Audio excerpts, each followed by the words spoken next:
নমস্কার, আমি সুকান্ত শাহ আপনাদের সামনে এলাম। আজ দিওয়ালি, কালী পুজোর পরের দিন। কালকে তো আমাদের ক্লাস খোলাই ছিল, আপনারা দেখেছেন। আজকেও আমাদের ক্লাস খোলা রয়েছে এবং ছাত্রছাত্রীরা দেখতে পাচ্ছেন পড়ছে। তো যারা এখানে পড়তে চাও তারা বলো না যে স্যার আপনি কেন নিচ্ছেন না শর্ট করে। আমরা অনেকগুলো প্যারামিটার দেখি।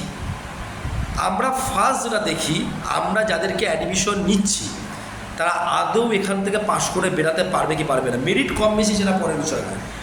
একটা ছেলে সরকারি চাকরি পাবে কি পাবে না, কিংবা সাকসেস পাবে কি পাবে না, তার টোটালটাই ডিপেন্ড করে তার ডিসিপ্লিনের ওপরে। অর্থাৎ কোনো স্টুডেন্ট যদি ডিসিপ্লিন মানতে না পারে তাহলে তাকে আমি কোনো দিনই ধরেই পাশ করাতে পারবো না। আমি কেন ভূখণ্ডে কোনো সারি থেকে পাশ করাতে পারবে না। যখন পুরো উৎসবের মৌসুমগুলো চলে, আপনারা দেখেছেন সপ্তমী অষ্টমী পর্যন্ত আমরা ক্লাস নিয়েছি। গতকাল ক্লাস হয়েছে, তার আগের দিন হয়েছে, আজকে লাইভ দেখিয়ে যে আমরা ক্লাস করছি। এটার উদ্দেশ্য একটাই, যারা আমাদের এখানে পড়তে চাও তাদের ভাই কোনো ছুটি হবে না। তোমাকে একটা নির্দিষ্ট টাইম দেওয়া হয়, ওই টাইমের মধ্যে তোমার সিলেবাস কমপ্লিট নয়, তোমাকে জবটা জয়েনিং করতে হবে। এখানে কোনো সিলেবাস কমপ্লিট হয় না, এখানে জবটাকে জয়েনিং কনফার্ম করতে হয়। এখানটাতে বিগত 10 বছরের ওপরে আমাদের প্রায় 15 বছর, আমি 10 বছর দায়িত্বে আছি, সেন্ট্রাল বাস 15 বছর দায়িত্বে আছি ওয়েস্ট বেঙ্গলে। আমার জামানায় কখনো কোনো ওয়াকেশন তো দূরের কথা কোনো বন্ধ হয়নি। আমাদের নির্দিষ্ট টাইম দেওয়া থাকে, সেই টাইমে প্রত্যেক ছাত্রছাত্রী জয়েনিং করে, তার জন্য অক্লান্ত পরিশ্রম করে।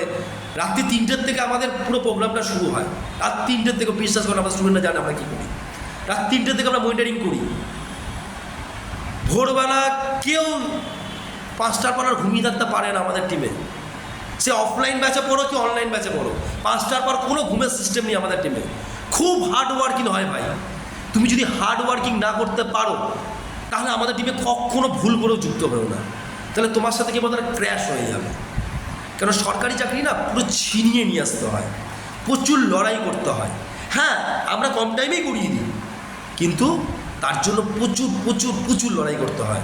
আর এই লড়াইটা যদি তুমি না করতে পারো, তুমি কোনোদিনই গভর্নমেন্ট সার্ভিস পারবে না। অন্তত আমাদের তরফ থেকে তো পাওয়ানো সম্ভব নয়। এই সাকসেস পেতে গেলে আমাদের এখান থেকে না প্রচুর লড়াই করতে হয়। এই যারা আমাদের কাছে পড়তে চাইছো তারা সবার আগে দেখো তোমার টাইম দিতে পারবে কি না। তোমরা যদি টাইম দিতে না পারো তাহলে আমরা তোমাদের জন্য রাইট চয়েস নয়। তার কারণটা হচ্ছে আমরা সিলেবাস কমপ্লিট করাই না, আমরা শুধু সার্ভিস টু সার্ভিস দেখি। অর্থাৎ তোমার জয়েনিংটা হচ্ছে কি হচ্ছে না সেটাই দেখি, এর বেশি কিছু দেখি না।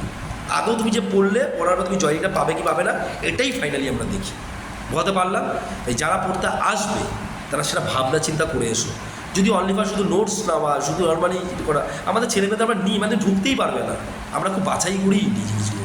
তার জন্যই আমরা অর্গানাইজটা দাঁড় করিয়ে রাখতে পেরেছি। Thank you.